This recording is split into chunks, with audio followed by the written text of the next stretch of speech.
DD et la préfète appellent les occupants de la ZAD à déclarer leur projet avant le 23 avril. Si les expulsions sont terminées, les forces de l'ordre sont toujours massivement mobilisées sur la ZAD de Notre-Dame-des-Landes. Vendredi matin, une opération coup de poing visait la D81, l'une des deux routes principales traversant la ZAD, pour la dégager et pour enquêter sur les yeux de l'embuscade menée jeudi contre les forces de l'ordre qui a fait 10 blessés dans les rangs des gendarmes. Aucune expulsion n'est prévue ce jour, a précisé la gendarmerie, mais une manœuvre de dégagement des axes sur la zone ainsi qu'une opération de police judiciaire dans le cadre de violences commises contre les forces de l'ordre. Comme l'avait déjà annoncé le président de la République jeudi, la préfète des Pays de la Loire a rappelé vendredi matin que tout ce qui était évacuable a été évacué. Lors d'une conférence de presse organisée à Nantes, Nicole Klein a appelé les occupants de la ZAD de Notre-Dame-des-Landes, y compris les expulsés, à déclarer leur projet agricole d'ici le 23 avril pour amorcer un processus de régularisation, alors qu'une opération de gendarmerie était en cours sur le terrain.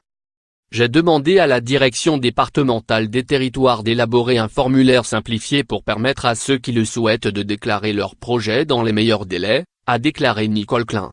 Il leur est simplement demandé à ce stade de déclarer leur nom, de déclarer le projet agricole qu'ils souhaitent développer et de préciser les parcelles sur lesquelles ils souhaitent le mettre en œuvre afin que l'État puisse instruire ces demandes.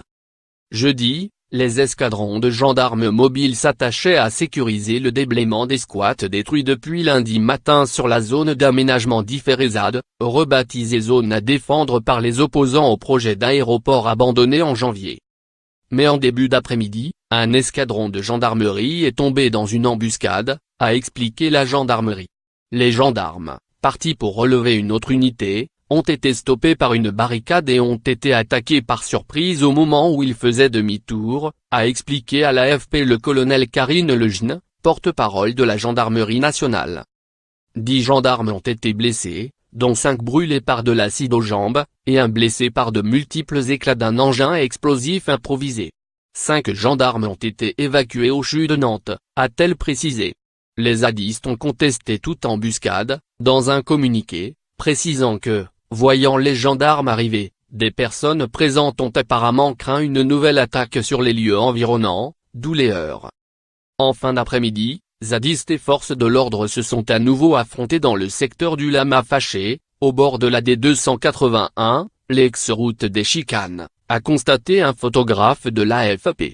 L'équipe médique de la ZAD a fait état jeudi soir de 7 blessés dans la journée et comptabilisé plus de 80 blessés mercredi, dont une personne a été évacuée à l'hôpital. Selon la cour d'appel de Rennes, un opposant interpellé jeudi matin pour détention d'engins explosifs était en garde à vue dans la soirée, tandis que 2 autres manifestants interpellés mercredi devront comparaître ultérieurement devant la justice. À Rennes, un apéritif festif de soutien à Notre-Dame-des-Landes, organisé à l'appel du comité ZAD de Rennes a dégénéré en fin de soirée. Selon la police, quelques 300 manifestants ont tenté de défiler dans le centre historique, certains masqués. La police a répliqué à des jets de projectiles par des gaz lacrymogènes. Il n'y a pas eu d'interpellation.